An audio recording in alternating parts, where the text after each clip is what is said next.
Fans, napapansin ang pagkawala ni Eman Bacosa. Busy nga ba sa nalalapit na laban sa ring ngayong Pebrero 2?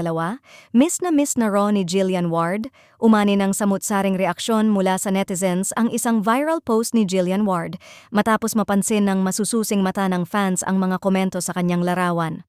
Sa comment section, may mga netizen na agad nagbiro at nagparinig ng bio ni Eman Bacosa, si Big Guy, at nilike ni Ate JW na lalong nagpasiklab sa mga espekulasyon online.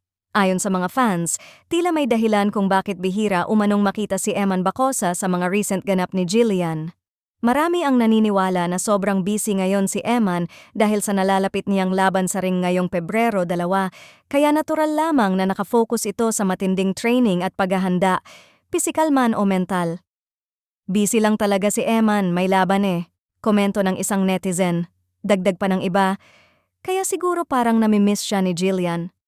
Hindi rin nakaligtas sa fans ang tila mas madalas na pag-like at pag-engage ni Jillian sa mga post na may kinalaman kay Eman na para sa kanila ay isang silent but telling sign. Para sa supporters ng dalawa, malinaw raw na may espesyal na koneksyon sina Jillian at Eman kahit walang direktang kumpirmasyon mula sa magkabilang kampo. May ilan pang nagsabi na ang pagiging tahimik ngayon ni Eman ay hindi pag-iwas, kundi prioridad lang muna ang laban, lalo na't malaking hamon ang kanyang haharapin sa ring.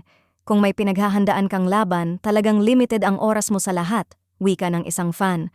Pero halatang andyan pa rin ang suporta ni Jillian, tahimik lang.